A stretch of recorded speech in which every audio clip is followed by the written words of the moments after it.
Donc, tu avais dit il y avait le signe. Maintenant, on va maintenant revoir la position relative. Nous sommes d'accord. On avait un peu en parlé la dernière fois. Un peu, mais Et pour que ça soit vraiment clair, définitivement clair dans ta tête, la position relative de deux coups.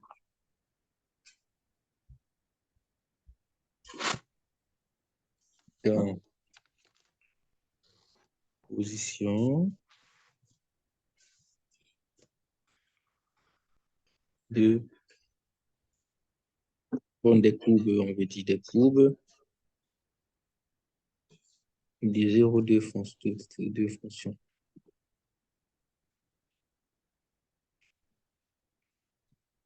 Parlons voir de ça. Comme je t'avais dit, j'avais essayé de t'expliquer la dernière fois, je vais te faire à deux graphiques. Si je te mets ça, je te mets ça. Ça, c'est la courbe d'une certaine fonction f, et ça, disons, ça, c'est la courbe d'une certaine fonction g. On va délimiter, supposons que ça, c'est b, et ça, c'est a. Graphiquement, c'est-à-dire en regardant ce graphique, qu'est-ce que tu peux dire des positions relatives des deux courbes? Juste sur AB. je peux dire que C de G est toujours en dessous de C de F. D'accord, tu peux dire que la courbe de f est toujours au-dessus, c'est ça, de la courbe Ouais. de g, n'est-ce pas? Et tu sais comment en fait ce résultat s'obtient analytiquement si je ne mettais pas les courbes? Comment est-ce qu'on devait obtenir cette conclusion? Mais analytiquement. Quand tu dis C'est que f de g, en faisant, c'est c'est pas C de G est inférieur à C de F. super, donc, nous sommes d'accord que bah, c de g, c'est juste le nom de la courbe. On sait que g, ça veut dire que g de x est inférieur à f de x pour tout x qu'on prend dans l'intervalle AB. Lorsque je reste dans AB, d'accord? C'est Hmm. ça que ça veut dire. Et tu vois en fait que déterminer la position relative revient à plus ou moins déterminer le signe. Mais le signe de quelle fonction? Le signe de, je peux dire g de x moins f de x. Ça veut encore dire que g de x moins f de x est négatif, n'est-ce pas? Lorsqu'on est dans AB. Hein? Hmm.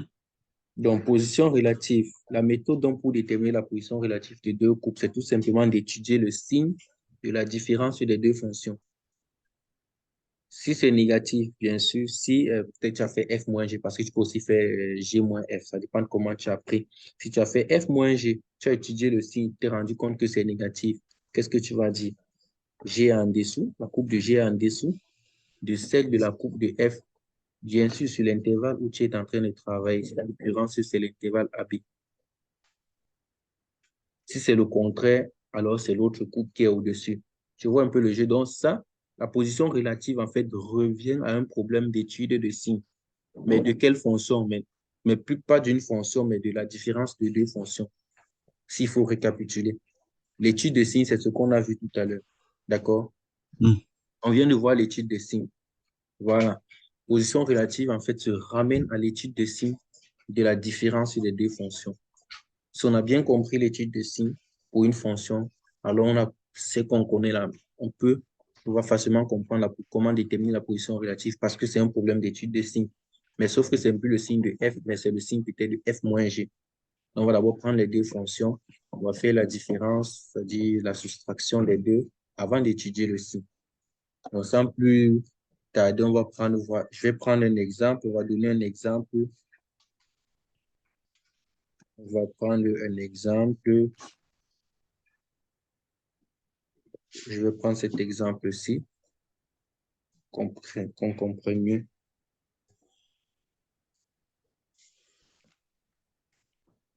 Bon, là, on va déterminer la position relative des courbes de F et G.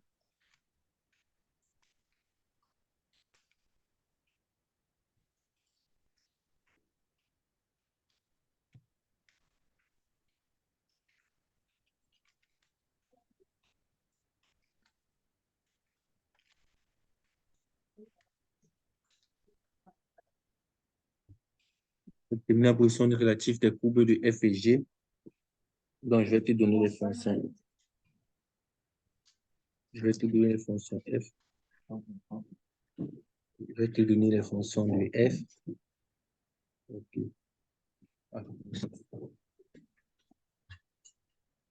Bon, je mets les fonctions de f. Déjà, je vais d'abord te laisser essayer de voir ce que tu vas ressortir là.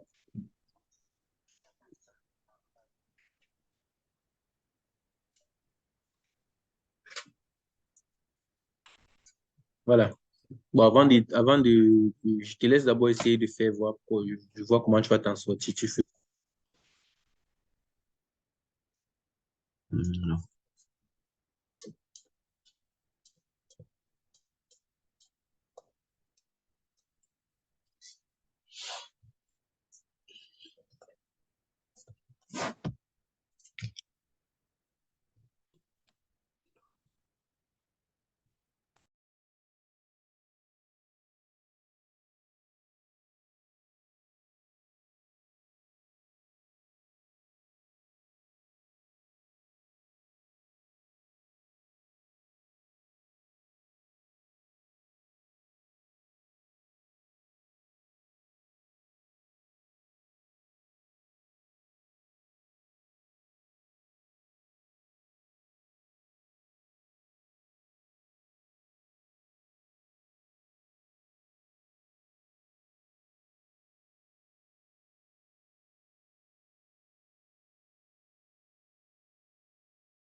Allô, Guillaume, tu as terminé?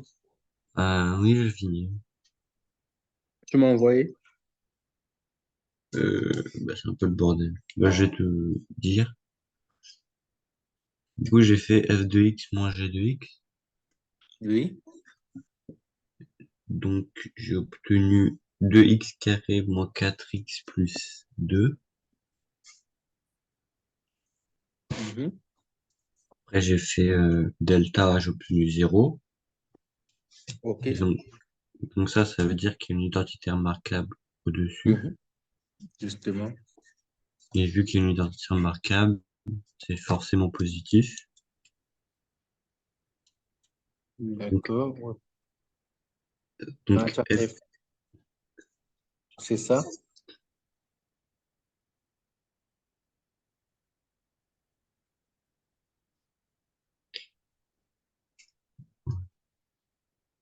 Tu as eu ceci?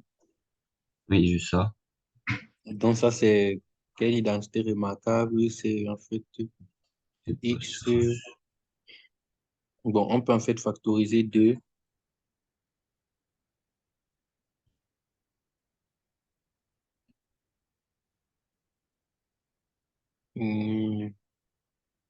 Ça fait X moins 1 autour K.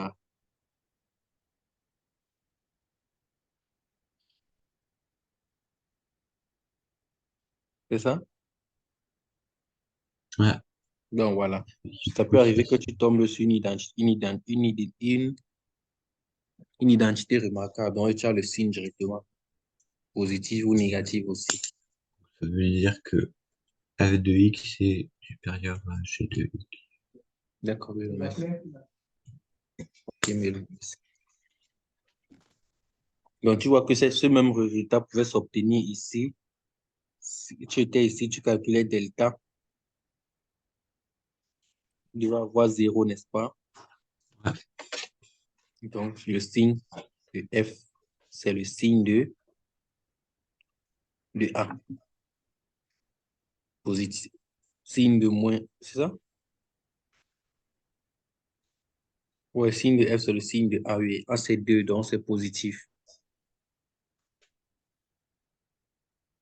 ok, ah oui, oui. Parce que A, c'est 2, voici A ici. On étudie le signe de la différence.